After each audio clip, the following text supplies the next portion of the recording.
জন্য 100 দিনের কাজের টাকা বন্ধ ছিল, কাজও বন্ধ ছিল, এবং তারপরে বঞ্চনার অভিযোগ উঠেছিল। সেই বঞ্চনাকে হাতিয়ার করে তৃণমূল নির্বাচনী তরি পার করেছে, এরকমটাই দাবি রাজনৈতিক বিশ্লেষকদের একাংশের। আর আজকের বাজেটে বাংলার জন্য কোনো ঘোষণা নেই 100 দিনের কাজে, তাই হতাশ গ্রাম বাংলা। কি বলবো, আমাদের গরিব মানুষ, আমরা কেটে কুটে খাই, তারপরে আমরা চাষবাস করতে পারি না, সারের দাম এক গাদার বেশি, তারপরে 100 দিনের কাজ বন্ধ, খেতে পেছি না ঠিকঠাক, কাজ করবো কি করে আমরা?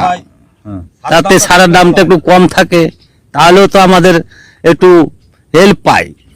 বাজেট তো ভালো লাগলো না, উনি তো কিছুই বললেন না যে কাজ সম্বন্ধে কোনো, যে কিছু 100 দিনের কাজ হবে কি না হবে, আর ওই সম্বন্ধে তো আমাদের সংসার চলে।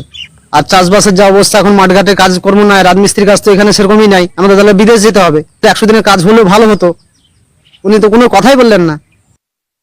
আমাদের কোনো কাজ নাই, 100 দিনের কাজ বন্ধ, আর কোনো কাজ নাই, বাইরে বাইরে খাচ্ছিয়ে যেত, ওই ছেলেছুলো খাচ্ছিয়ে এসে আশা তো করেছিলেন, তো কই হইলো তো নাই। আমাদের ধরুন 100 দিনের কাজ নেই, আমাদের গ্রামে গঞ্জে কোনো কাজের উন্নয়ন নেই, বাজেট ওইগুলো হওয়া দরকার। কাজ করি পাই তো খাই না, 100 দিনের কাজ তো বন্ধই আছে, আর থাকবে কেমন হয়েছে বন্ধ? বাজেটে আপনাদের কপালে কিছু নেই? না, কিছু নাই, সব ঠকঠক এখন। আর আমরা কোনো জঙ্গলমহলে ফেসিলিটিও নাই, জঙ্গলে ভোট দিছি কিন্তু কোনো ফেসিলিটি পাচ্ছি নাই, এই জন্য কি আপনাদেরকে বাইরে কাজ করতে যেতে হয়? বাধ্য হয়ে, নাহলে কি করে সংসার চলবে?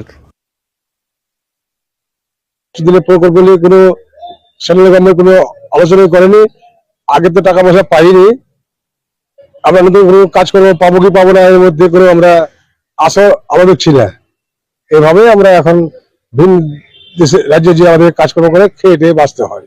এই যে 100 দিনের কাজ হতো, আমরা বাইরে যেতাম না, গ্রামে গঞ্জে কাজ করতাম, কিন্তু হচ্ছে না, তার কারণে আমরা বাইরে যেতে হচ্ছে।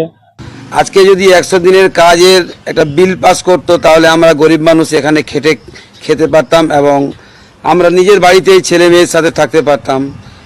এগুলো না হয়ে আমরা এখন গ্রাম ছেড়ে আমাদের বাইরে যেতে হবে।